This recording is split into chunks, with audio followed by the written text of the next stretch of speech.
નમસ્કાર વિદ્યાર્થી મિત્રો, જય શિક્ષક.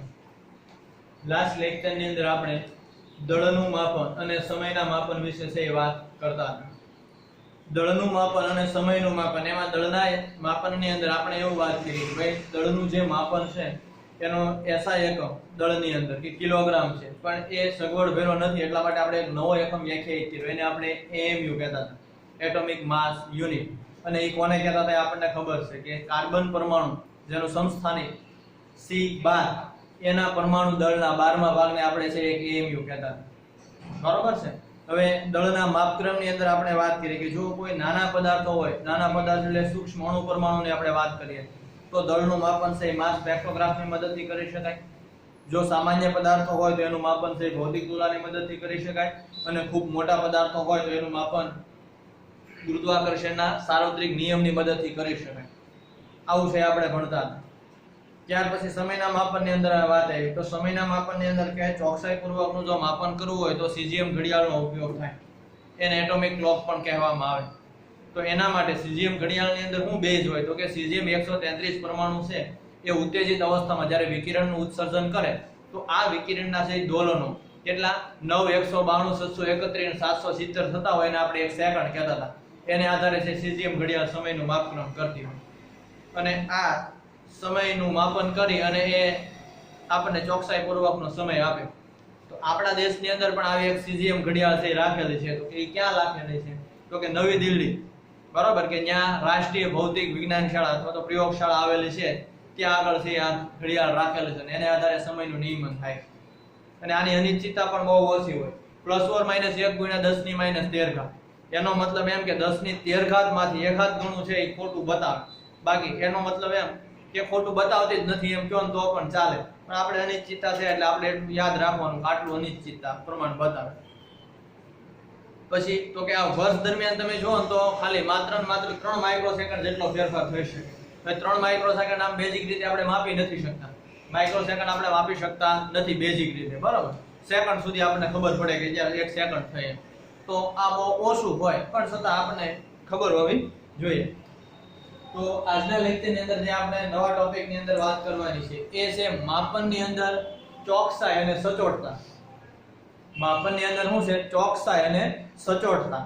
હવે પહેલી વસ્તુ છે ને તમે સમજો તો ચોકસાઈ અને સચોટતા બે શબ્દ સરખા જ લાગે. તમને એમ કે સચોટ માપવાનું છે તોય એવું જ થાય, એમ કે ચોક્કસ માપવું છે તોય બેઝિક રીતે આપણે બે શબ્દ સરખા લાગે, ચોકસાઈ કયો કે સચોટતા કયો. પણ આ ફિઝિક્સની અંદર અથવા તો ભૌતિક વિજ્ઞાનની દ્રષ્ટિએ આ બે શબ્દ બહુ અલગ અલગ છે, સરખા નથી.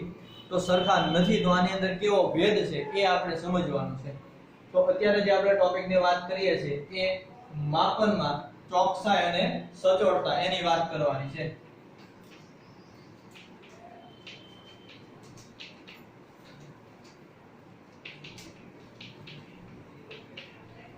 ચોકસાઈ અને સચોટતા. હવે જો ચોકસાઈ છે એને ઇંગ્લિશમાં એક્યુરેસી કહેવાય. શું કહેવાય? એક્યુરેસી. અને સચોટતા છે ને એને ઇંગ્લિશમાં પ્રિસિઝન કહેવાય. શું કહેવાય? પ્રિસિઝન. એટલે કે એક્યુરેસી અને પ્રિસિઝન નો ભેદ આપણે સમજવાનો છે. બે શબ્દ સરખા લાગે આપણને, ચોકસાઈ અને સચોટતા, આ બે શબ્દ આપણને સરખા લાગે છે પણ હકીકતમાં સરખા નથી. તો કે આ ચોકસાઈ કોને કહેવું? તો આપણે પહેલા વ્યાખ્યા લખવાની છે ચોકસાઈ, પછી ઉદાહરણ લઈને આપણે સમજ્યું આને ચોકસાઈ કહેશું અને આને સચોટતા કહેશું. તો પહેલા આપણે વ્યાખ્યા લખવાની છે ચોકસાઈ. એ ચોકસાઈ કોને કહેવાય? કોઈ ભૌતિક રાશિનું માપન છે એની અંદર ચોકસાઈ ક્યારે કહેવાય? તો ચોકસાઈની તમને વ્યાખ્યા આપેલી એવી છે કે કોઈ ભૌતિક રાશિનું માપેલું મૂલ્ય છે, બરોબર, એ રાશિના સાચા મૂલ્યની કેટલું નજીક છે એને એની ચોકસાઈ કહેવાય. માની લો હું એમ કહું કે અત્યારે 10:15 થઈ છે, જેટલી થઈ હોય હું શું કહું છું 10:15 થઈ છે.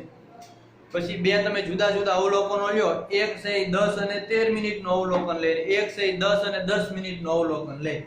તો હકીકતમાં કેટલા વાગ્યા છે? જ્યારે 10 અને 15, 10 વાગ્યે અને 15 મિનિટ થી મેં તમને અવલોકન લેવાનું કીધું. તો બે વિદ્યાર્થી અવલોકન લઈને મને કહે છે કે એક કહે છે કે 10 વાગ્યે અને 14 મિનિટ થઈ, અને એક વિદ્યાર્થી કહે છે 10 વાગ્યે અને 10 મિનિટ થઈ.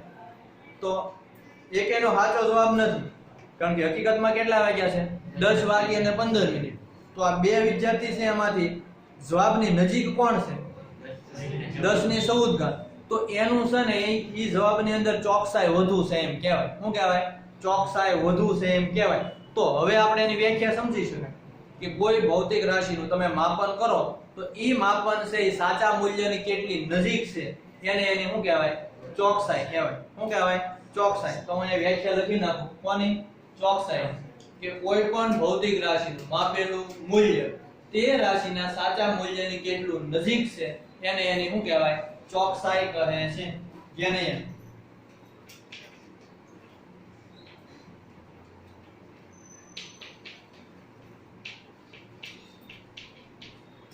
કોઈ ભૌતિક રાશિનું માપેલું મૂલ્ય તે ભૌતિક રાશિના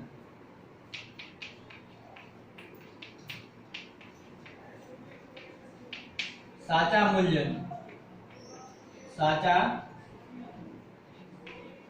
મૂલ્યની કેટલી નજીક છે એટલે તો કેટલું નજીક છે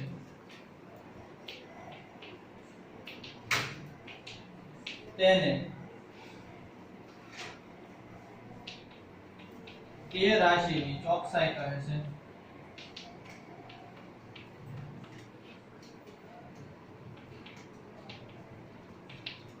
જે નહીં હું કહેવા માંગે કોઈ ભૌતિક રાશિનું માપેલું મૂલ્ય એટલે કોઈ ભૌતિક રાશિનું માનો કે આપણે ભૌતિક રાશિ કેનું માપતા હતા? સમયનું.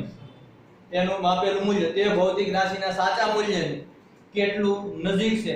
કેટલું નજીક છે એટલે આપણે પહેલા મેં 10 ને 15 સમય કીધો એટલે એ આપણું શું હતું? સાચું મૂલ્ય હતું. ખબર પડે કે નહીં? એની કેટલું નજીક છે તો નજીક કોણ હતું? 10 ને 14. તો એને આપણે એને શું કીધી? ચોકસાઈ. કે ઈ માપન છે વધુ ચોક્કસ છે એમ કહેવાય. હકીકતમાં ભલે એક્ઝેક્ટ સાચું નથી પણ સાચા મૂલ્યની નજીક છે એટલા માટે એને શું કહેવાય? ચોકસાઈ કહેવાય. ખબર પડે કે નહીં? બીજો શબ્દ છે સચોટતા. શું છે? સચોટતા. સચોટતા શું કહેવા માંગે? તો કે કોઈ પણ રાશિનું છે ને મૂલ્ય કેટલા વિભેદન સુધી માપન કરવામાં આવ્યું. કોઈ પણ રાશિનું માપન કેટલા વિભેદન સુધી કરવામાં આવ્યું અથવા તો કેટલી લિમિટ સુધી કરવામાં આવ્યું. તો પહેલો શબ્દ આમ ખાલી શબ્દ કહે ને કે કેટલા વિભેદન અથવા તો કેટલા લિમિટ તો આપને ખબર ન પડે. ટૂંકમાં એવું કહેવા માંગે કેટલું નાનું માપેલું છે. શું? કેટલું નાનું માપેલું છે. જેમ માપન નાનું હોય ને એમ એની સચોટતા વધુ કહેવાય. જેમ એનું મૂલ્ય છે એ નાનું માપેલું હોય એમ એની સચોટતા વધુ કહેવાય. માની લો કે એક ઘડિયાળનું તમને એક્ઝામ્પલ આપું. એક ઘડિયાળની અંદર ખાલી કલાક કાંટો અને મિનિટ કાંટો છે તો એ શેનું માપન કરશે? કલાક અને મિનિટનું. જ્યારે બીજી ઘડિયાળ છે એની અંદર કલાક, મિનિટ અને સેકન્ડ ત્રણે કાંટા છે તો એ ક્યાં સુધી માપન કરશે? સેકન્ડ સુધી માપન કરશે. તો સેકન્ડ સુધી જે માપન કરે એ મિનિટ કરતા નાનું કહેવાય કે મોટું? મિનિટ કરતા શું કહેવાય? સેકન્ડ નાની. તો કોનું વિભેદન એટલે કે લિમિટ કોની વધુ છે? સેકન્ડ વાળી ઘડિયાળ. એટલે એની છે સચોટતા શું કહેવાય? વધુ કહેવાય. ટૂંકમાં ચોકસાઈ એટલે એ જવાબની નજીક જે જવાબ હોય એને શું કહેવાય? ચોકસાઈ. અને સચોટતા એટલે કેટલું નાનું માપન કરેલું છે ને એને એની શું કહેવાય? સચોટતા કહેવાય. પણ કેટલું નાનું માપન આપણે એમ લખશું કેટલા વિભેદન સુધી. કોઈ ભૌતિક રાશિનું માપન છે કેટલા વિભેદન સુધી કરવામાં આવે. વિભેદન અથવા તો એને લિમિટ કહેવાય. બરોબર. તો એને છે આપણે એને શું કહેવાય? સચોટતા કહેશું. તો હું અહીં વ્યાખ્યા લખું છું કે કોઈ પણ ભૌતિક રાશિનું માપન કેટલા વિભેદન સુધી કરવામાં આવે તો એને એની શું કહેવાય? સચોટતા કહેવાય.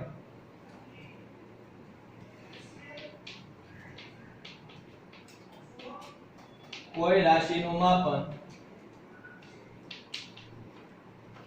કેટલા વિભેદન અથવા આપણે શું કહેશું?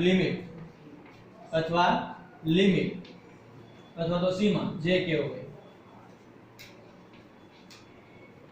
લિમિટ શબ્દ છે એ ઇંગ્લિશ શબ્દ છે. બરોબર. ગુજરાતીમાં શું કહેવાય? સીમા. એટલે કેટલા વિભેદન અથવા તો સીમા સુધી કરવામાં આવે એને શું કહેવાય? એની સચોટતા.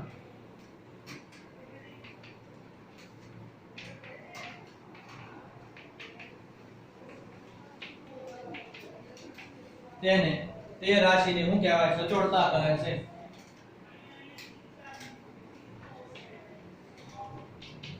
જ્યાં નહીં ફરી વખત શું કીધું? કોઈ રાશિનું માપન કેટલા વિભેદન અથવા તો સીમા સુધી કરવામાં આવે. સીમા એટલે ઇંગ્લિશમાં શું કહેવાય? લિમિટ સુધી કરવામાં આવે અને એની સચોટતા કહેવાય. કેટલા વિભેદન સુધી કરવામાં આવે એનો મતલબ એવો જ છે, તમારે બીજું કાંઈ મગજમાં નથી રાખવાનું. કેટલું નાનું માપન કરે ને, જેમ માપન નાનું હશે એમ એની સચોટતા શું હશે? વધુ. અને જેમ માપન મોટું એમ એની સચોટતા શું હોય? ઓછી. ખબર પડે કે નહીં? અને આની અંદર ચોકસાઈની અંદર કે તમારું માપન છે સાચા મૂલ્યની કેટલું નજીક છે એને એની શું કહેવાય? ચોકસાઈ. સાચા મૂલ્યથી દૂર હોય તો એને એની ચોકસાઈ શું કહેવાય? ઓછી. એટલે ભૌતિક વિજ્ઞાનમાં આપણે માપન કરવું હોય ને તો એ માપનની ચોકસાઈ મેક્સિમમ હોવી જોઈએ અને સચોટતા મેક્સિમમ હોવી જોઈએ. એવું નહીં કે ખાલી ચોકસાઈ સરખી હોવી જોઈએ, સચોટતાની જરૂરિયાત નથી. આ બેય સારું હોવું જોઈએ. આપણે એક્ઝેક્ટ જવાબ મેળવવો હોય તો એની અંદર ચોકસાઈ અને સચોટતા બંને સારું હોય તો જ જવાબ છે તમે સાચો મેળવી શકો. એટલે આપણે એવી રીતે માપન કરવાનું ભૌતિક વિજ્ઞાન કે એની ચોકસાઈ વધુ હોય અને સચોટતા પણ શું હશે? વધુ હશે. હવે ઉદાહરણ તરીકે આપણે મેં તમને સમજાવ્યું છે એક્ઝામ્પલ આપીને કે ચોકસાઈ અને સચોટતા કોને કહેવાય, બરાબર? છતાંય ઉદાહરણ લખીને સમજીએ. જ્યાં નહીં માની લો કે અત્યારે હું સમયનું માપન કરું છું. શું કરું છું? સમયનું માપન કરું છું. અત્યારનો સમય હું લખું છું. ઉદાહરણ તરીકે ધારો કે જ્યાં નહીં કોઈ વખતે સમય હું એમ લખું છું અત્યારે કે 10 વાગી અને 15 મિનિટ અને 18 સેકન્ડ છે. સમય કેટલો છે? કોઈ વખતે 10 વાગી 15 મિનિટ અને 18 સેકન્ડ જેટલો સમય છે. ઈ છે હોય અત્યારે એટલો સમય છે.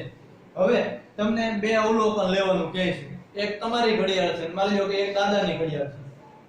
એક તમારી ઘડિયાળ છે, એક કોની ઘડિયાળ છે? દાદાની. તમારી ઘડિયાળની અંદર છે કલાક કાંટો, મિનિટ કાંટો અને સેકન્ડ કાંટો ત્રણેય છે. જ્યારે દાદાની ઘડિયાળમાં માત્ર શું છે? કલાક કાંટો અને મિનિટ કાંટો, સેકન્ડ કાંટો છે નહીં. સમજજો. હવે હું તમને કહું છું આ ત્રણે ત્રણ કાંટા છે એટલે તમને એ બે ઘડિયાળમાં તમે અવલોકન લ્યો છો, એક તમારી ઘડિયાળમાં અને દાદાની ઘડિયાળમાં. તો હું એના અવલોકન લખું કે ઈ શું ટાઈમ બતાવે છે. પછી તમારે મને કહેવાનું છે કોની ચોકસાઈ વધુ છે અને કોની સચોટતા વધુ છે. એટલે પ્રશ્ન તમને પૂછાય તો પણ આવા જ પૂછાય કે આમાંથી આ સાધનની ચોકસાઈ વધુ છે કે સચોટતા? ખબર પડે કે નહીં? તો એવા પ્રશ્ન પૂછાય તો આપણે સમજીએ. માની લો કે આ જ વખતે તમારી ઘડિયાળ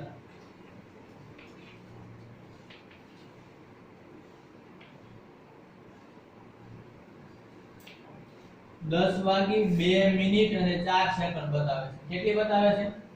તમારી ઘડિયાળ 10 વાગી 2 મિનિટ અને 4 સેકન્ડ અને દાદાની ઘડિયાળ હું અહીં લખું છું. દાદાની ઘડિયાળ 10 વાગે અને 14 મિનિટ બતાવે છે. ચાલો તો ઉપરના જે ઉદાહરણ તમને આપેલું છે કે જ્યારે સમય કેટલો છે હકીકતમાં સાચો 10 વાગે 15 મિનિટ અને 18 સેકન્ડ. આ જ વખતે તમારી ઘડિયાળ કેટલી બતાવે? 10 વાગે 2 મિનિટ અને 4 સેકન્ડ. જ્યારે દાદાની ઘડિયાળ કેટલી બતાવે? 10 વાગે અને 14 મિનિટ. તો તમારે મને કહેવાનું છે કે આ જે બે ઘડિયાળ છે એમાં કઈ ઘડિયાળની ચોકસાઈ વધુ છે? દાદાની ઘડિયાળ. શું કામ? સમય નજીક છે. માપન સાચા મૂલ્યને શું છે? નજીક છે. એટલા માટે આની ચોકસાઈ શું કહેવાય? વધુ કહેવાય. ખ્યાલ આવે કે નહીં? હું એમ કહું કઈ ઘડિયાળની છે એ સચોટતા વધુ છે? કઈ ઘડિયાળની સચોટતા વધુ છે? તમારી ઘડિયાળની. શા માટે?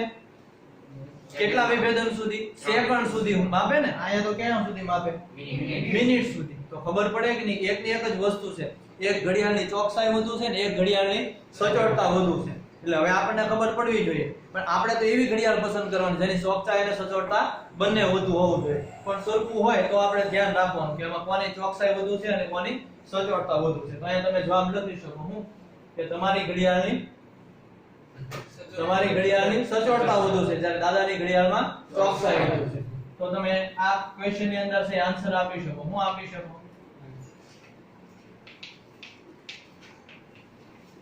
તમારી ઘડિયાળ શેમાં આવશે? સચોટતા શું છે? વધુ.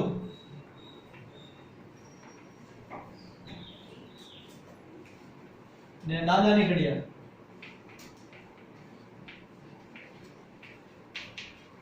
એમાં શું વધુ છે? ચોકસાઈ. ખ્યાલ આવે કે નહીં? તો આ ચોકસાઈ અને સચોટતા વચ્ચેનો ડિફરન્સ થયો. હવે સમજી શકાય? બે અલગ અલગ છે ને, બે શબ્દ એક્ઝેક્ટ અલગ છે. પહેલા આપણે વાંચો તો એમ જ થાય કે ચોકસાઈ અને સચોટતા બે શું હશે? સરખું જ હશે. તો જવાબની અંદર છે તમારે લખી નાખવાનું કે તમારી ઘડિયાળની સચોટતા વધુ છે અને દાદાની ઘડિયાળની ચોકસાઈ વધુ છે. તો એટલી ખબર હોવી જોઈએ. હવે જે આપણે વાત કરવાની છે ને ત્રુટિ. ત્રુટિ એટલે કે ભૂલ અથવા તો ખામી. એને કેમ કહેવાય આપણે એની વ્યાખ્યા લખશું ને પછી છે ત્રુટિના પ્રકાર પાડવાના છે. એટલે એટલું લખી નાખો, પછી આપણે ત્રુટિ વિશે વાત કરવાની છે.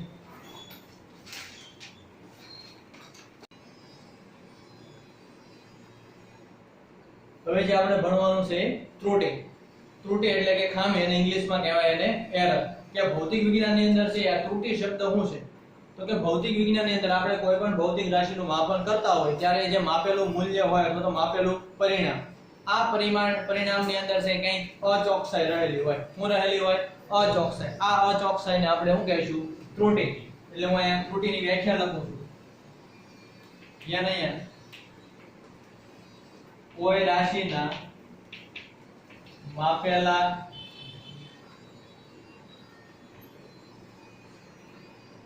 મૂલ્યમાં અથવા તો લખું પરિણામમાં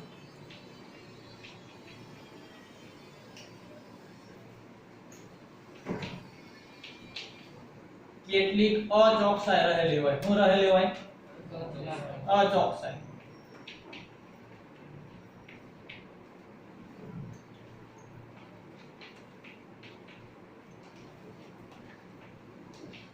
રહેલી હોય છે.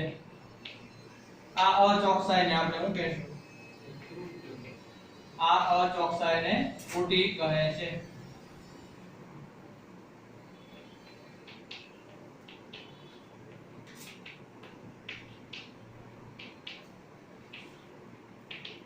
ત્રુટિ એટલે આપણે કોમન ખબર પડી ગઈ. ત્રુટિ એટલે શું? તો કે કાંઈ નહીં, કોઈ પણ તમે ભૌતિક રાશિનું માપન કરો એટલે શું? કોઈ રાશિના માપેલા મૂલ્યમાં, મૂલ્ય કહેતા એને શું કહેવાય? એનું પરિણામ. આપણે એમ કહીએ કે આ પરિણામ મળ્યું, પણ આપણે શું માપ્યું હોય કે મૂલ્ય માપ્યું હોય તો જ કહેવાય ને. કેટલી શું હોય? અચોકસાઈ. અને આ અચોકસાઈને આપણે શું કહીશું? ત્રુટિ. બીજું કાંઈ છે નહીં. કંઈક ટૂંકમાં એમાં જે ખામી રહી જાય છે તમારા માપેલા મૂલ્યમાં એને આપણે કહીએ છીએ ત્રુટિ. ત્રુટિ મુખ્યત્વે છે આપણે બે ભાગમાં છે વિભાજન થયેલી છે. કેટલા ભાગમાં? એટલે કે ત્રુટિના મુખ્યત્વે છે એ બે પ્રકાર છે. ત્રુટિના મુખ્ય કેટલા પ્રકાર છે? બે. ક્યાં ક્યાં? તો કે નામ, એક વ્યવસ્થિત ત્રુટિ અને એક અવ્યવસ્થિત ત્રુટિ. કેટલા ભાગમાં વિભાજન થયેલી? બે ભાગમાં. તો બે ભાગ ક્યાં ક્યાં? તો કે એક વ્યવસ્થિત ત્રુટિ અને બીજી છે એ અવ્યવસ્થિત ત્રુટિ. જોયું ને, નામે કેવા જોયું? વ્યવસ્થિત છે હું ત્રુટિ, ભૂલ, પણ એ પાછી કેવી? વ્યવસ્થિત. અને પાછી બીજી છે એ કેવી? અવ્યવસ્થિત.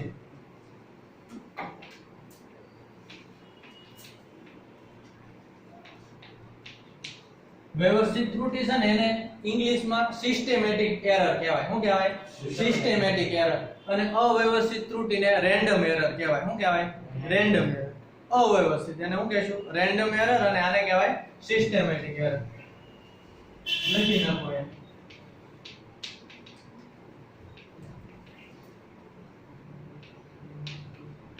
સિસ્ટેમેટિક એરર અને આને કહેશું આપણે રેન્ડમ એરર.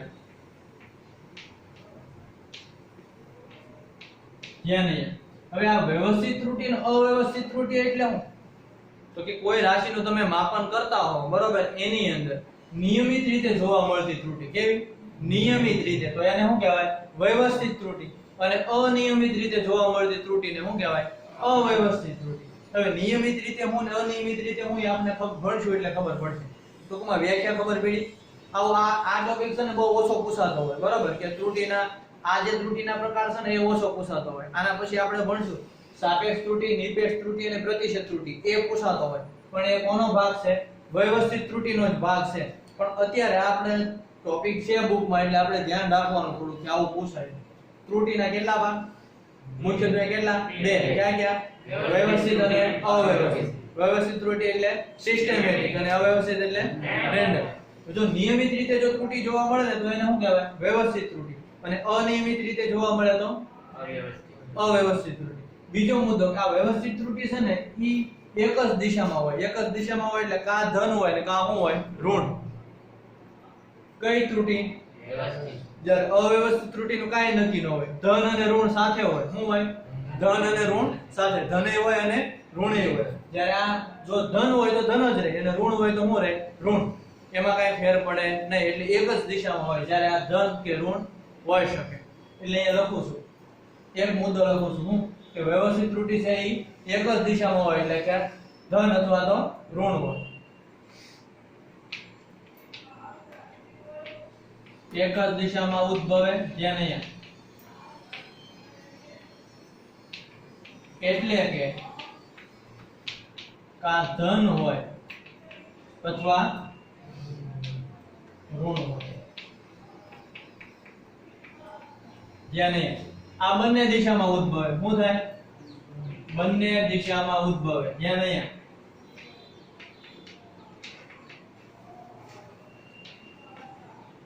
એટલે કે ધન અને ઋણ હોઈ શકે. એટલે કે ધન કે ઋણ હોઈ શકે. બે શબ્દ સરખા જ લાગશે. જો અહીંયા ધ્યાન નહીં હોય તો આ બે મુદ્દા સરખા જ લાગશે. આ એક જ દિશામાં ઉદ્ભવે એટલે અહીં મેં લખ્યું કાં ધન હોય અથવા શું હોય? ઋણ. ધન હોય અથવા ઋણ હોય. શબ્દ શું કહેવા માંગે? જો ધન હોય તો ઋણ ન હોય, ઋણ હોય તો ધન ન હોય. એક જ દિશામાં હોય. જ્યારે આ બંને દિશામાં ઉદ્ભવે. બંને દિશામાં એટલે કે ધન કે ઋણ હોય. ધન કે ઋણ હોય એટલે ધને હોઈ શકે ને સાથે સાથે ઋણે હોઈ શકે. એ સાથે સાથે કેમ હોય આપણે અવ્યવસ્થિત ત્રુટિમાં વાત કરશું. અત્યારે આપણે કોની વાત કરીએ છીએ? વ્યવસ્થિત ત્રુટિ. આ વ્યવસ્થિત ત્રુટિ છે ને એ ત્રણ રીતે છે ઉદ્ભવે. એના ઉદ્ગમ સ્થાન ત્રણ છે. કોના? વ્યવસ્થિત ત્રુટિના. એમાં પહેલું એવું છે સાધનની ત્રુટિ. જ્યાં નહીં પહેલું શું છે? સાધનની ત્રુટિ. બીજું છે પ્રયોગ પદ્ધતિને લીધે. પ્રયોગ પદ્ધતિને લીધે ઉદ્ભવતી ત્રુટિ. ઉદ્ભવતી ત્રુટિ. અને ત્રીજું છે એ વ્યક્તિગત ત્રુટિ. શું છે? વ્યક્તિગત ત્રુટિ. જ્યાં અહીંયા ત્રુટિનું જ કામ આલે છે. મુખ્યત્વે બે ભાગમાં વિભાજન કરી, વ્યવસ્થિત અને અવ્યવસ્થિત. કોને વ્યવસ્થિત કહેવાય કોને અવ્યવસ્થિત કહેવાય એની ખ્યાલ આવ્યો. પછી વ્યવસ્થિત ત્રુટિ છે એ ત્રણ રીતે ઉદ્ભવે. કેટલી રીતે? ત્રણ રીતે. એમાં પહેલું શું છે? એક સાધનની ત્રુટિ, બીજું પ્રયોગ પદ્ધતિને લીધે ત્રુટિ અને ત્રીજું વ્યક્તિગત ત્રુટિ. હવે આ છે ને હું તમને કોમન સમજાવી દઉં. આવું કઈ બધું અહીં લખીશ નહીં બોર્ડ ઉપર. ખબર પડે કે નહીં? બધી જ થિયરી બોર્ડ ઉપર લખીશ નહીં, હું સમજાવી દઉં. સાધનની ત્રુટિ કોને કહેવાય? તો કે સાધનની ત્રુટિ એટલે શું? માની લો કે તમે જે અવલોકન લેવા માટે સાધન વાપરો છો ને એ સાધનમાં જ કઈક ખામી છે તો ઓલરેડી ભૂલ આવવાની છે કે નહીં? તો ઈ ત્રુટિને શું કહેવાય? સાધનની ત્રુટિ કહેવાય. શું કહેવાય? સાધનની ત્રુટિ. ઉદાહરણ તરીકે હું તમને એમ કહું, તમે એક થર્મોમીટર લ્યો છો. શું લ્યો છો? થર્મોમીટર. આ થર્મોમીટર આપણને ખબર છે તાપમાન માપવા માટે વપરાય. હું એના માટે વપરાય? તાપમાન માપવા માટે. હવે માની લો કે તમને ખબર છે કે બરફનું તમે તાપમાન માપો તો એ 0 ડિગ્રી સેલ્સિયસ હોય. કેટલું હોય? 0 ડિગ્રી સેલ્સિયસ. અને ઉકળતા પાણીનું માપો તો કેટલું હોય? 100 ડિગ્રી સેલ્સિયસ હોય. કેટલું હોય? 100 ડિગ્રી. વરાળનું તાપમાન 100 ડિગ્રી સેલ્સિયસ હોય. હવે આ સાધનમાં જ ખામી છે એટલે જેવું તમે ઉકળતા પાણીનું તાપમાન માપો તો 100 ની જગ્યાએ 104 બતાવે. કેટલું બતાવે? 104. તો આ 4 તો ખોટું જ છે કારણ કે આપણે બધા જાણીએ છીએ કે વરાળનું તાપમાન કેટલું હોય? 100 ડિગ્રી સેલ્સિયસ હોય. એનાથી વધવાનું નથી. પણ છતાંય આ થર્મોમીટર શું બતાવે છે? 104. તો ખામી હેમાં છે? સાધનમાં, થર્મોમીટરમાં. તો ઈ ખામીને શું કહેવાય? સાધનની ત્રુટિ કહેવાય. પછી માની લો કે એક વજન કાંટો છે. આ વજન કાંટાની અંદર તમે વજન માપો છો તો જે અંક છે એ પહેલા 0 એ હોવો જોઈએ કે નહીં? પહેલા ક્યાં હોવો જોઈએ? 0 એ. પછી તમે કંઈક દળ મૂકો વજન તો માની લો કે જેટલું બતાવે એટલું 1 કિલોગ્રામ 2 કિલોગ્રામ ખ્યાલ આવે કે નહીં? પણ જો પહેલા જ તે ઓલરેડી છે 0.5 કિલોગ્રામ એ તમારો અંક હોય તો 500 મેકશો તો બતાવશે કેટલું? 500 ગ્રામ મેકશો તો બતાવશે કેટલું? 1 કિલો. એનું કારણ શું છે? કે આ કાંટામાં જ મિસ્ટેક છે. કાંટો એટલે કોણ? સાધન. તો આ મિસ્ટેક ને શું કહેવાય? સાધનની ત્રુટિ કહેવાય. ખબર પડે કે નહીં? આ બેઝિક છે. હવે માની લો સાધનની ત્રુટિ તમને લખવાનું કહે તો એક મુદ્દો ન લખી શકો હે? તો આમાં પછી કાંઈ એમાં મુદ્દો અહીંયા નીચે લખવાની જરૂરિયાત નથી. બીજું શું છે? પ્રયોગ પદ્ધતિને લીધે ત્રુટિ. હવે સમજો, પ્રયોગ પદ્ધતિને લીધે ત્રુટિ. માની લો કે હું તમને કહું થર્મોમીટરની મદદથી આપણે તાપમાન જ માપીએ છીએ. હવે જ્યારે તાપમાન માપતા હોય ને તો શરીરના અમુક ભાગનો નિયમ હોય કે ત્યાં જ તમારે સહી થર્મોમીટર આપવું જોઈએ.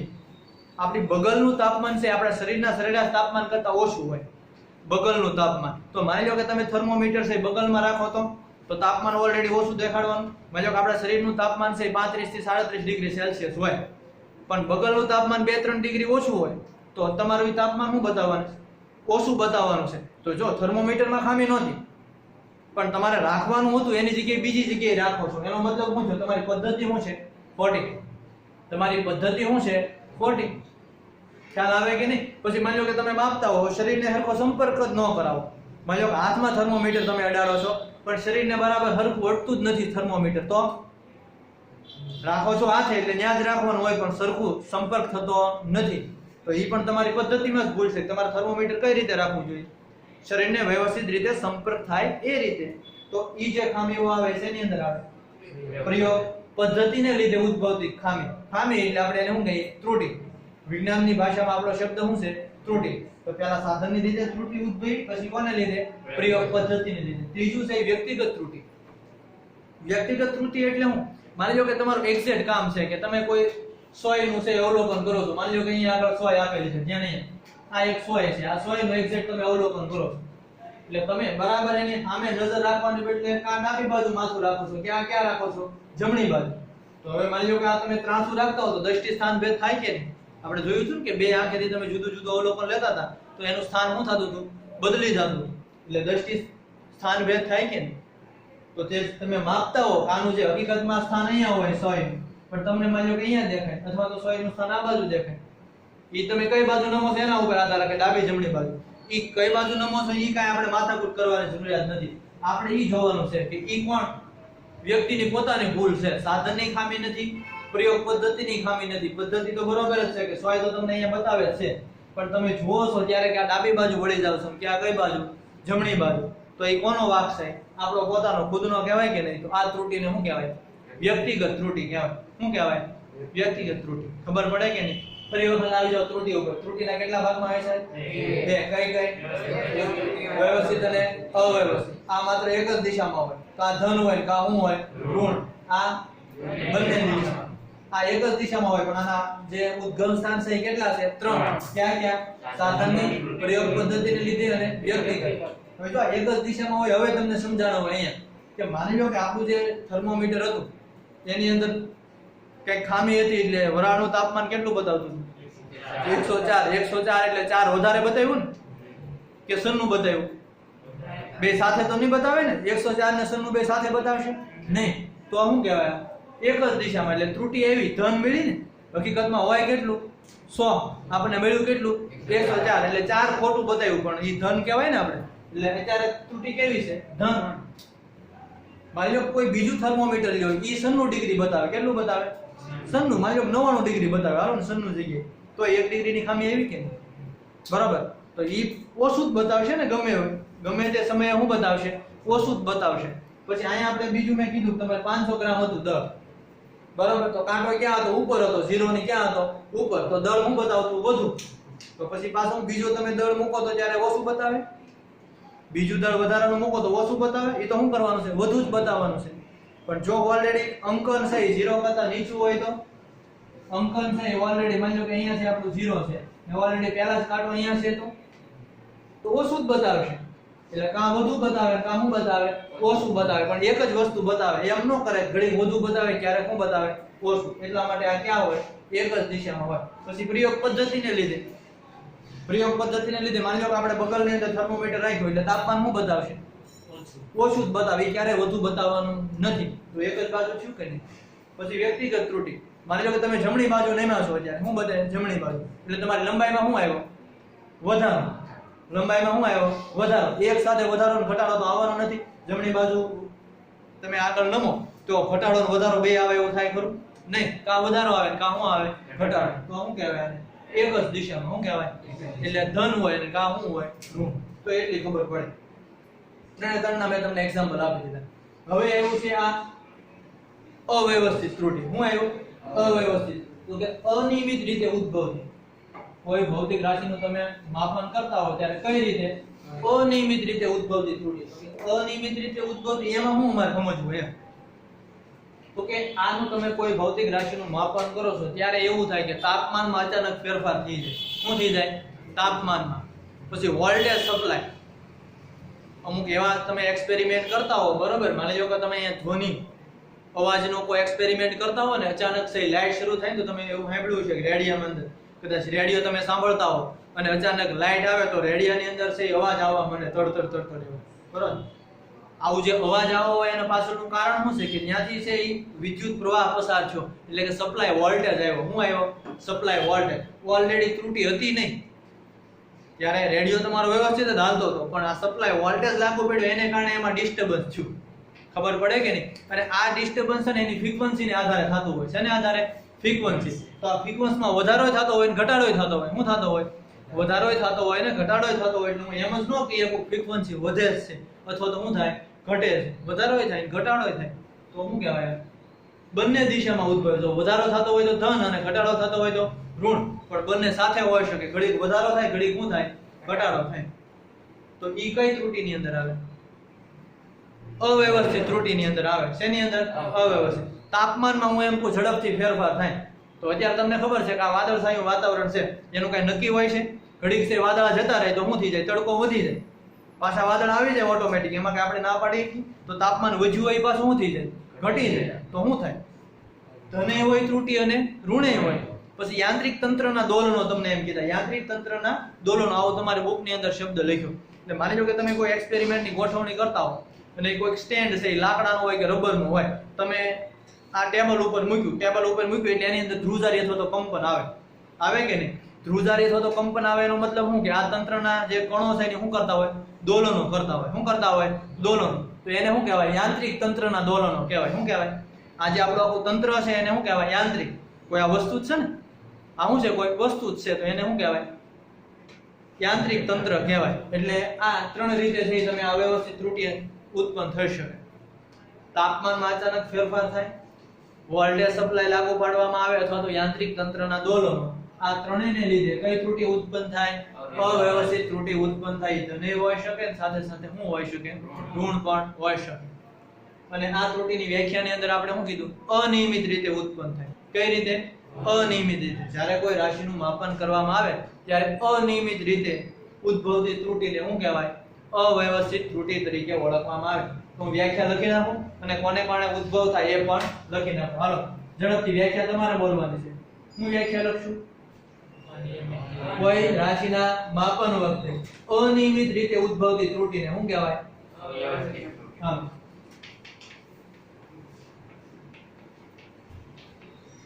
કોઈ રાશિના માપન વખતે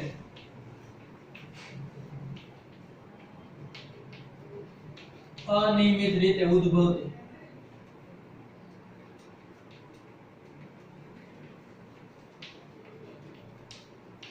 કઈ ત્રુટિ કહેવાય? અવ્યવસ્થિત ત્રુટિ. ઉદાહરણ તરીકે આપણે શું કહે? અનિયમિત પરિબળો એટલે કેવા? તાપમાનનો ફેરફાર, બીજું છે વોલ્ટેજ સપ્લાય. વોલ્ટેજ સપ્લાય એટલે બીજું કાંઈ નહીં, વિદ્યુત સ્થિતિમાનનો તફાવત. વોલ્ટેજ સપ્લાય હોય ને એને કારણે વિદ્યુત પ્રવાહ વહે. આપણે ભણશું વિદ્યુત પ્રવાહ પસાર થાય છે એનું કારણ શું છે? વોલ્ટેજ સપ્લાય એટલે કે વિદ્યુત સ્થિતિમાનનો તફાવત. એક એક્ઝામ્પલ આપું હું તમને. માની લો કે બે ટાંકી છે, બે ટાંકીમાં સરખું પાણી ભર્યું હોય અને વચ્ચે છે તમે એક પાઇપ જોડી દો તો એક ટાંકીમાંથી બીજી ટાંકીમાં પાણી જશે? બે સરખું ભરેલું છે. માની લો કે એક ટાંકીમાં પાણી વધુ હોય ને એક ટાંકીમાં પાણી ઓછું હોય તો કેમાંથી કેમાં જાય? તો પાણીનો તફાવત થયો ને, સરખું નથી. એક ઓછું છે ને એક શું છે? વધુ. આવું થાય કે નહીં?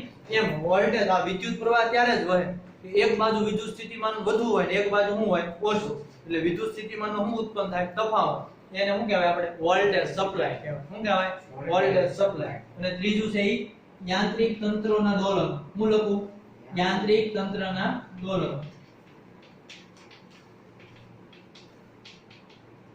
આ દોલનો ઘણી વખત છે ને આપણે સમજી ન શકાય એવા હોય. જેવું તમે સ્ટેન્ડ મૂકો ને ઉપર અને આની અંદર એવી બહુ સ્મોલ ધ્રુજારી આવતી હોય ને કંપન, તો આપણને ખબર ન પડે કે આમાં કંપન આવે છે.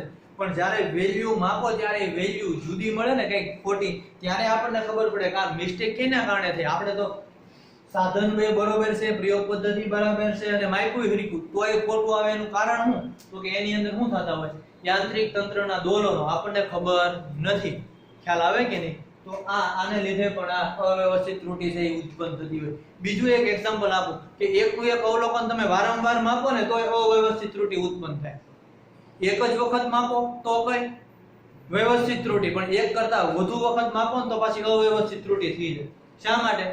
કારણ કે તમે લંબાઈ માપતા હો બરોબર, ઘડી તમને આ સૂક્ષ્મ કાપા હોય ને ત્યારે એનું તમે નિરીક્ષણ કરો ને, આપણે વર્નિયર કેલિપર્સની મદદથી માપશું ત્યારે તમને ખબર પડે કે એના કાપા છે ને એકદમ એકબીજાની નજીક હોય.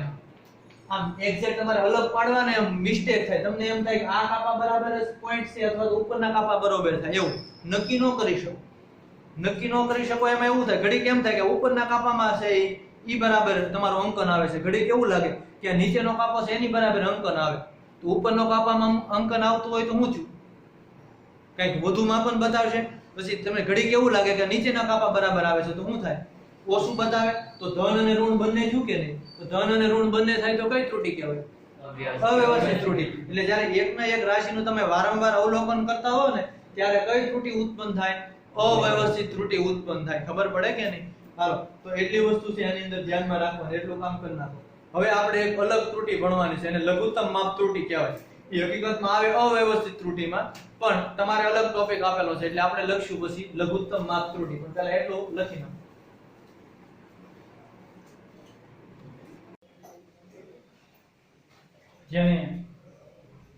હવે જે વાત કરવાની છે આપણે લઘુત્તમ માપ ત્રુટિ. શું છે લઘુત્તમ માપ ત્રુટિ? હવે એના ઇંગ્લિશમાં શું કહેવાય? Least count error. લઘુત્તમ માપ ત્રુટિને શું કહેશું? Least count error. હવે સમજો, હકીકતમાં ભાગ છે એ કોનો છે? અવ્યવસ્થિત ત્રુટિનો ભાગ છે. એનો મતલબ એમ કે ધન અને ઋણ સાથે હોઈ શકે, પણ આનો ઉદ્ભવ છે ને વ્યવસ્થિત અને અવ્યવસ્થિત ત્રુટિ ગમે ને કારણે થાય, બંનેને કારણે થાય. એનો મતલબ એમ કે આ પરિબળ પણ જવાબદાર છે આ ત્રુટિ ઉત્પન્ન થવા માટે, અને આ પરિબળ પણ જવાબદાર છે. આ બધા પરિબળમાંથી આ ત્રુટિ ઉદ્ભવી શકે. કઈ? લઘુત્તમ માપ ત્રુટિ. અને પહેલા મેં લઘુત્તમ માપની છે એ ઓલી વ્યાખ્યા લખી છે. સમજો કે સાધન દ્વારા માપી શકાતા નાનામાં નાના મૂલ્યને એનું શું કહેવાય? લઘુત્તમ માપ કહેવાય. ખબર પડે કે નહીં? કોઈ પણ સાધન હોય તો એની મર્યાદા હોય ને, કે આ એટલું નાનું માપી શકાય, એનાથી વધુ નાનું માપી શકાય નહીં. તમારી સ્કેલ હોય, સ્કેલ, તો સ્કેલ ની અંદર તમે સેન્ટીમીટર માપી શકો કે નહીં? 1 સેન્ટીમીટર ની અંદર વચ્ચે પાછા કેટલા કાપા હોય? 10 કાપા, એટલે મિલીમીટર માપી શકો. પણ મિલીમીટર કરતા નાનું છે તમે સ્કેલ ની મદદથી માપી શકો નહીં. એટલે હું કીધું મેં કે સાધન દ્વારા માપી શકાતા નાનામાં નાના મૂલ્યને શું કહેવાય? લઘુત્તમ માપ કહેવાય. અને આ લઘુત્તમ માપને આધારે એની અંદર ત્રુટિ આવે. કઈ રીતે? માની લો કે આપણે વર્નિયર કેલિપર્સની વાત કરો. કોની વાત કરું? વર્નિયર કેલિપર્સની વાત કરું તો વર્નિયર કેલિપર્સની મદદથી આપણે કેટલું માપી શકાય? આપણે ભણી ગયા 10 ની -4 મીટર સીધું માપન કરી છે. કેટલું? 10 ની -4 મીટર. આ મીટરમાં છે. હવે માનો કે સેન્ટીમીટરમાં મારે લખવું હોય તો 2 ઘાત ઘટે ને, કારણ કે 1 મીટર બરાબર કેટલા સેન્ટીમીટર થાય? 100 સેન્ટીમીટર થાય. એટલે સેન્ટીમીટરમાં મારે માપન કરવું હોય તો 10 ની -2 સેન્ટીમીટર લખવું પડે. કેટલું લખવું પડે? 10 ની -2 સેન્ટીમીટર. હવે જુઓ કે 10 ની -2 સેન્ટીમીટર એટલે 1/10 નો વર્ગ એમ લખી શકાય કે નહીં? જ્યાં નહીં બધાનો 1/10 નો વર્ગ સેન્ટીમીટર. 1/10 નો વર્ગ એટલે 100 થયા, અને 1/100 એટલે જવાબ શું આવે? 0.01. શું આવે? 0.01 સેન્ટીમીટર. એટલે વર્નિયર કેલિપર્સ નું લઘુત્તમ માપ કેટલું છે? 0.01 સેન્ટીમીટર. ઈ જ રીતે આપણે સ્ફેરોમીટર અથવા તો માઇક્રોમીટર સ્ક્રૂ ગેજ નો તમે વાત કરો તો એનું લઘુત્તમ માપ કેટલું હતું? 10 ની -5 મીટર. એની જગ્યાએ તમે એમ ન લખી શકો 10 ની -3 સેન્ટીમીટર લખી શકાય કે નહીં? ને 10 ની -3 એટલે 1/1000 થયા, એટલે 1/1000 થયા એટલે જવાબ શું આવે? 0.001 સેન્ટીમીટર આવે કે નહીં? 0.001 સેન્ટીમીટર. તો અહીંયા જુઓ 0.01 સેન્ટીમીટર, અહીંયા 0.001 સેન્ટીમીટર. તો આનાથી નાનું માપવું હોય તો આમાં માપી શકાય નહીં. તો પછી ભૂલ આવે કે નહીં? આના કરતા નાનું માપવું હોય તો શું આવે? ભૂલ આવે. તો આને કઈ ત્રુટિ કહેવાય? લઘુત્તમ માપ ત્રુટિ. ખ્યાલ આવે કે નહીં? આમાં બીજું કઈ છે નહીં કે નાનામાં નાનું કેટલું માપી શકાય એને એનું લઘુત્તમ માપ કહેવાય. એ તો વ્યાખ્યા ઉપરથી જ ખબર પડે લઘુત્તમ માપ ત્રુટિ. પછી તો કે જે તમે સાધન વાપરતા હોય ને એની લિમિટેશન હોય. એનાથી વધુ તમે નાનું માપી શકતા નથી અને આને લીધે જે ઉદ્ભવે ત્રુટી એને શું કહેવાય? લઘુત્તમ માપ ત્રુટી કહેવાય. પછી જો આ સાધનો તમે વ્યવસ્થિત વાપરો, વધુ સચોટતા વાળા, પછી પ્રયોગની ગોઠવણી સારી રાખો, અવલોકન વ્યવસ્થિત નોંધો, આ બધું કરો તો આ બધી ત્રુટી છે એ શું કરી શકાય? ઓછી કરી શકાય. આ ત્રુટીઓને તમે શું કરી શકો? ઓછી કરી શકો. હાલો તો એટલી વસ્તુ. નેક્સ્ટ મળીએ ત્યારે હવે આ જે વ્યવસ્થિત ત્રુટી છે એના પાર્ટ છે 3 મુખ્યત્વે: નિરપેક્ષ ત્રુટી, પ્રતિશત ત્રુટી અને સાપેક્ષ ત્રુટી. ઈ પાછા આઈએમપી છે, તો એ હવે પછીના લેક્ચરની અંદર એની ચર્ચા કરશું.